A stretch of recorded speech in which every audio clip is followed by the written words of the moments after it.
Last thing on the list, just real quick. I've been playing a bunch of Sonic CrossWorlds Racing or Racing CrossWorlds. I think it's Sonic. I don't know. I looked One it of up. those. One of those. This is really interesting because I think the Sonic series in terms of kart races has been slept on. The last one, which was, God, these names are so long. I think it was like Sonic Racing Transformed or something like that. Was actually really good. I played quite a bunch of that. And I think this coming out in the same year as Mario Kart World, I think at the time was like, what are you doing? Yeah. You're going to be absolutely lost in the noise of Mario Kart World. But I do think that there has been some dissatisfaction with the way Mario Kart World is structured. Yeah. And some people are looking for something akin to just more of a pure kart racer rather than what Mario Kart World does. Yeah. And this delivers that like completely. And I think that's why it's got a bit more staying power this time and will, I think, actually resonate with people a bit more.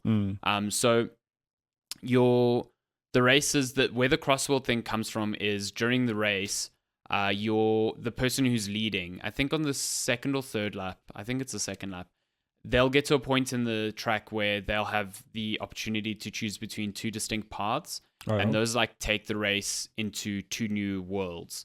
Okay. So you like drive through a portal, and your second lap is on like an almost entirely different track, and that changes race to race based on which one is chosen by the person in the lead. But then you come back to like the track that you were on originally to take on the third lap. So it keeps things a bit more varied and interesting. It's like almost Mario Kart World Light, where the second race in a Grand Prix is like you driving to the next the next track. Yeah. But it's still predictable in that there's like there's a set pool that you can pull from, and so you're still playing a kart racer fundamentally. Yeah. You don't feel like a lot of these races are just like point to point kind of wasting time sort of races that I feel Mario Kart World does. So I think that's where the more pure aspect of it comes in. And I think it just feels really good. Like you've still got your drifting around corners that give you like boosts. You've got a whole bunch of different abilities, which I'm having a good time trying to figure out what a lot of them do because they're not your standard Mario Kart world or Mario Kart fair, like recognizable abilities. So now I need to understand that language. Yeah.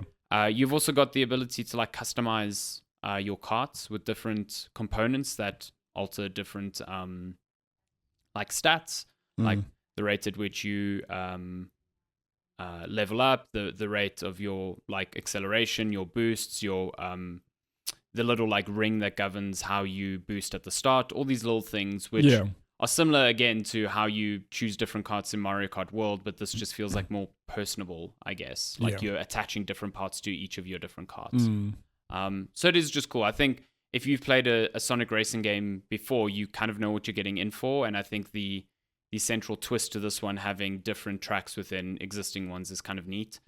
And I do think if you were just dissatisfied with the way Mario Kart World is structured, this is way more akin to traditional kart races, and I think you'll have a great time because it doesn't feel like a cheap knockoff. It feels like its own distinct thing now, and it feels really good as a racer as well. I think they've really refined it to a degree where it is comparable to Mario Kart. So it's a good time. I would highly recommend it to anyone, even if you don't have a Nintendo Switch, you never played World. So you can have this on your Nintendo Switch, or you can have a good kart racer on PS5 or Xbox. Any platform. So, yeah. It's a good time. You actually got to see on the footage there what I meant. Like, the world changing. Yeah, going to like a whole new track. Yeah, it's really, really neat. It's so funny because I'm one of those people where, with very rare exception, like Crash Team Racing, I've only really played like Mario Karts because to me that is just the kart racer.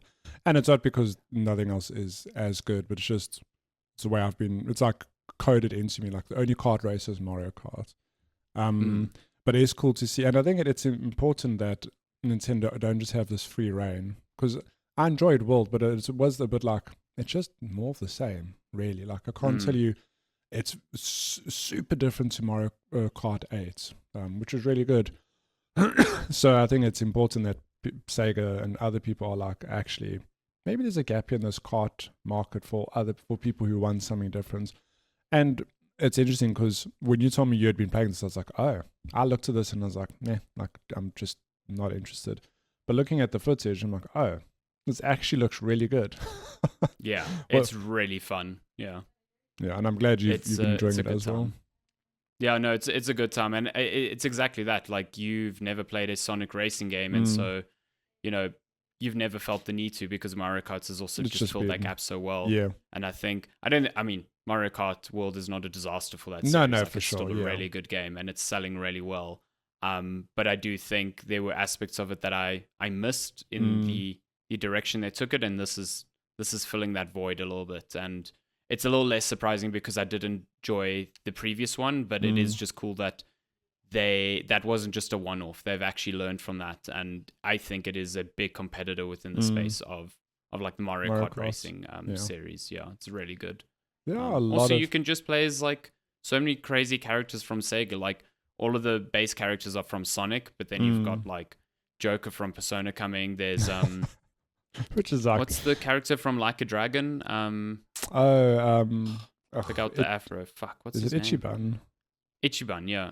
No, yeah, Ichiban, yeah.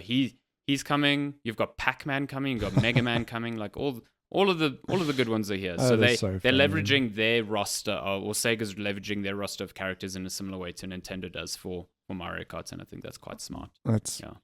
It's a quick detour, but it is funny how many kart games there actually are apart from Mario Kart. Like, I think Sonic is probably one of the biggest, if not the biggest, competitor. But I remember you get like Garfield karting. Yeah, that's a relatively new one that's come up. Yeah. Who is going, yes, Garfield? Like, like, I get Garfield, but as a kart race, I'm like, who thought? Yeah. And what baffles me more is that I think it's like a sequel, if not, it's not the first one. Yeah, I think the one that came out this year is the second or third one in that series. Garfield kart. Surely lasagna is like a power-up in that game. Like, it has to be. It has to be. I think it's nuts. I mean, maybe not nuts that Microsoft hasn't done it, considering there hasn't been one in some time. But like, they've got the Crash team, or they've got the Crash Bandicoot license. They could easily do their own kart racer, and I think the easiest one there is just remake the original Crash Team Racing, because there were ones that came after it, but I feel like this one. Wait, hold on. I think I'm tripping. I think they actually have already done that. Oh, maybe they have. How have you not played it? Do you like the biggest Crash? Yeah, I'm just an absolute potato. They did this in 2019. Yeah. I mean, it was like 6 years ago. I'm like, damn, why has Microsoft not done this? And they have. I guess this was before Microsoft owned Activision as well. But I do now recall playing this, and it seemingly sold very well. So do another one. Like, why not? Well, Sonic Racing CrossWorlds, a good time. If I had more time, I would play it. But at the moment, again, it's just the who has the time argument. It's the eternal struggle.